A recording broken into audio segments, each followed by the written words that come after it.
My parents paid for my brother's wedding. The venue, the catering, the open bar, the live band. Even the custom ice sculpture with his fiancée's initials carved into it. When I asked my mom how much it all cost, she laughed and said, "Oh honey, we stopped counting after $60,000. $60,000. I was standing in my kitchen in Seattle when she said that.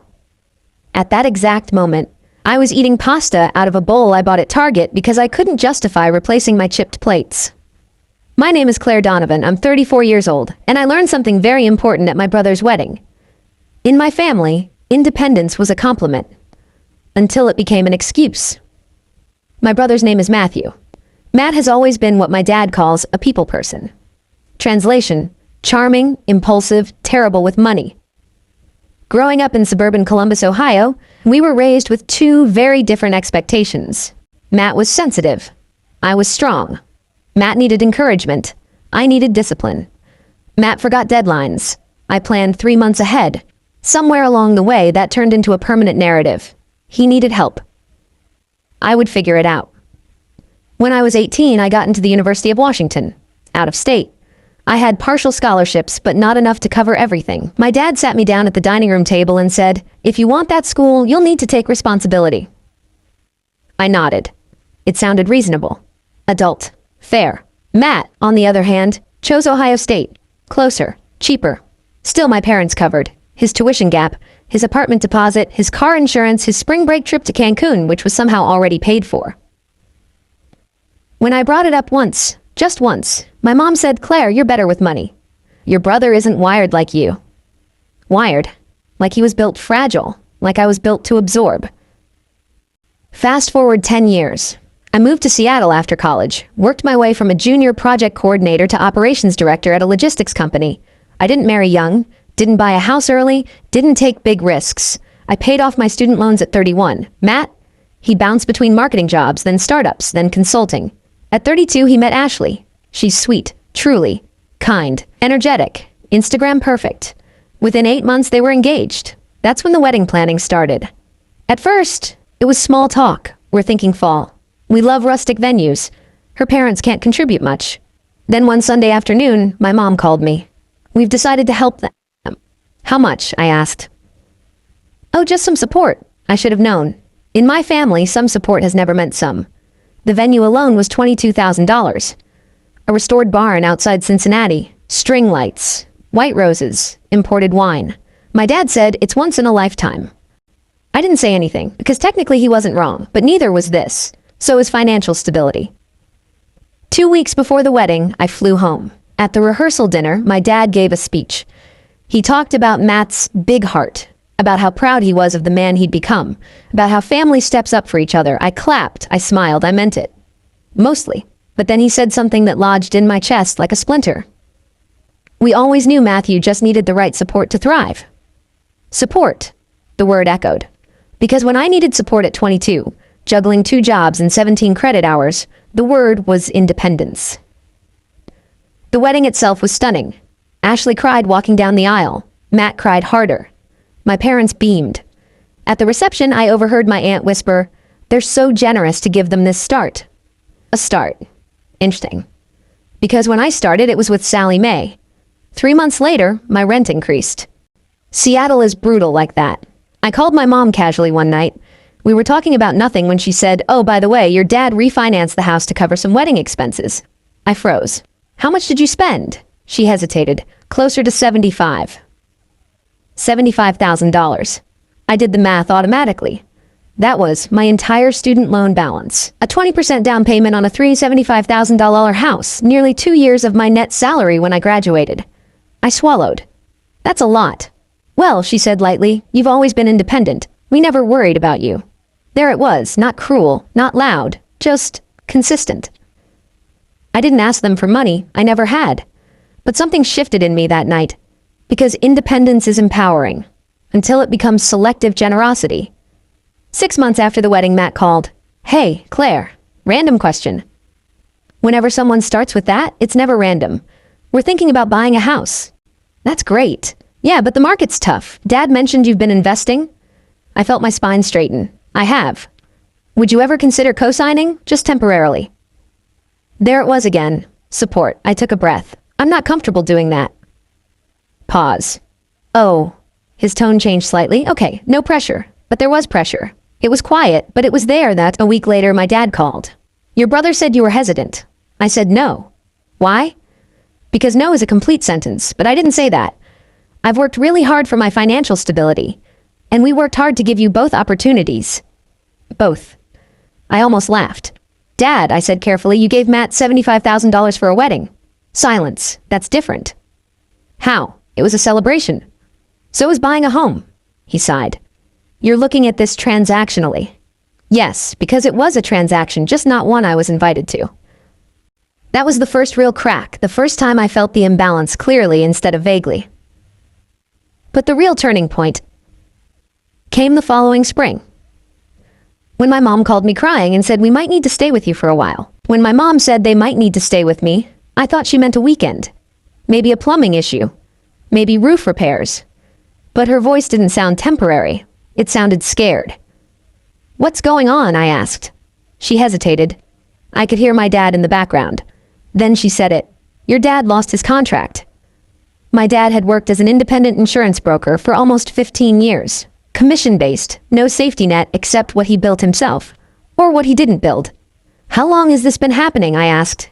Since January. It was April, 4 months. And you're just telling me now? We didn't want to worry you. That almost made me laugh. They never worried about me. Over the next week, the full picture came out.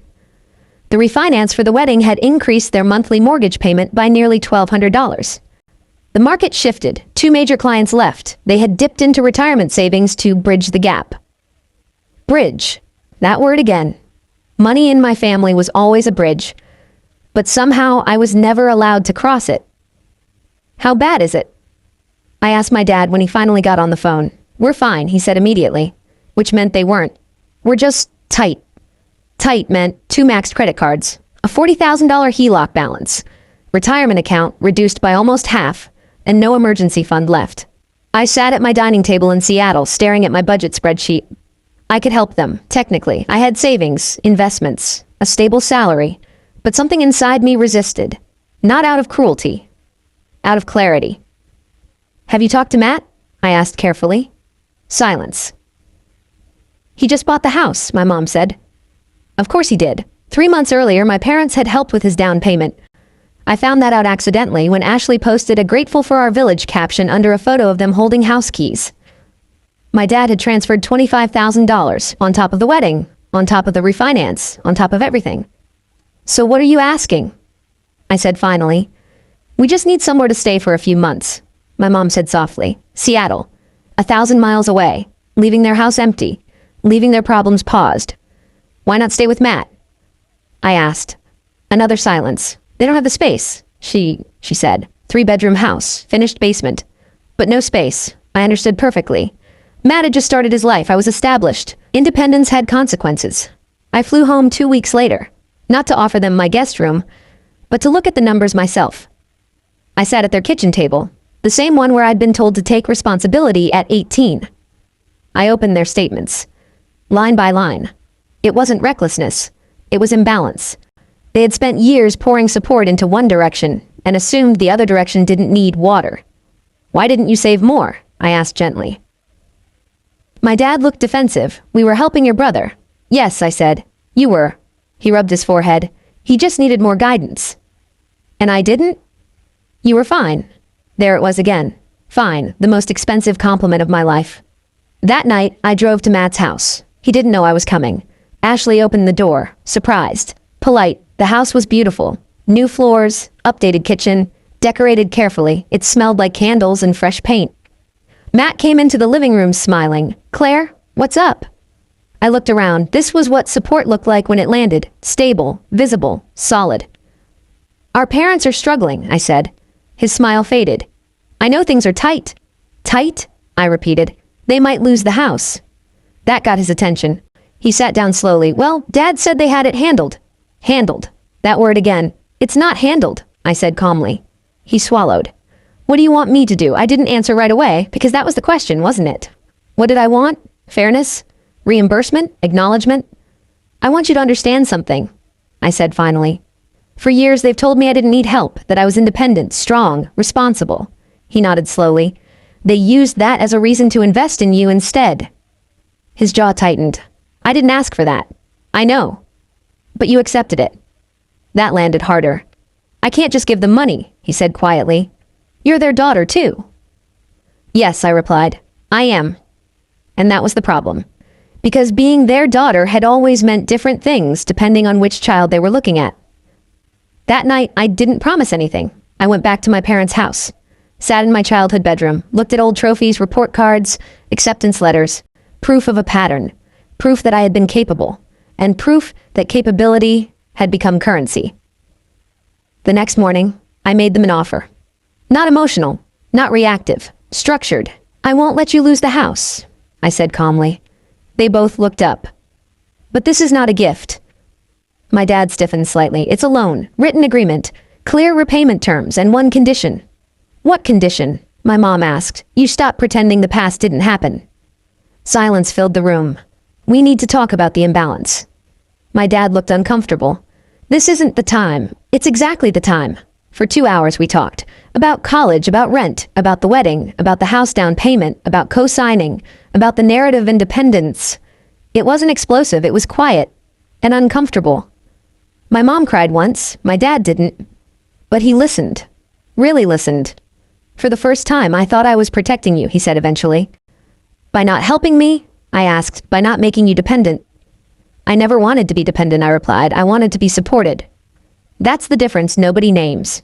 Support isn't weakness. Selective support is damage. We signed the agreement that afternoon. $60,000. Structured repayment over 7 years. Interest at a modest rate enough to make it real. Matt transferred $10,000 the next week. Voluntarily. It wasn't equal. But it was something. They didn't move to Seattle, they stayed. They cut expenses. They adjusted. For the first time, my independence wasn't the solution. It was a boundary. A year passed. They didn't miss a payment. Not one. Something shifted in our dynamic. Subtle. But undeniable. My dad stopped saying I was strong. He started saying he was proud. It sounds small, it isn't. Matt and I started talking more. Not about money, about reality. He admitted something one night over the phone. I didn't realize how uneven it was. I know, I said. I thought that's just how families work. So did they. Ashley got pregnant that fall. At the baby shower, my mom pulled me aside. We're not funding everything this time, she whispered. I smiled. Growth doesn't always look dramatic. Sometimes it looks like restraint. 2 years later, my parents sold their house, downsized, paid off the remaining loan balance early. At closing, my dad handed me the final check. He didn't make a speech. He just said, "Thank you for helping us responsibly." Responsibly, not selflessly, not sacrificially. Responsibly. That word meant more than he knew. At 36, I bought my own home in Seattle. No cosigner, no parental contribution, no resentment, just mine. When my mom visited for the first time, she walked through the living room slowly. You did this on your own, she said. Yes, Then I added gently, but I didn't have to do it alone. She nodded because now she understood the difference. Here's what I learned. Independence is powerful, but it should never be used as a reason to withhold love. Support isn't about who needs it most. It's about who you're willing to show up for. For years, I was the child who didn't need help. Now I'm the daughter who sets terms, not out of revenge, out of balance. And balance feels a lot better than resentment ever did.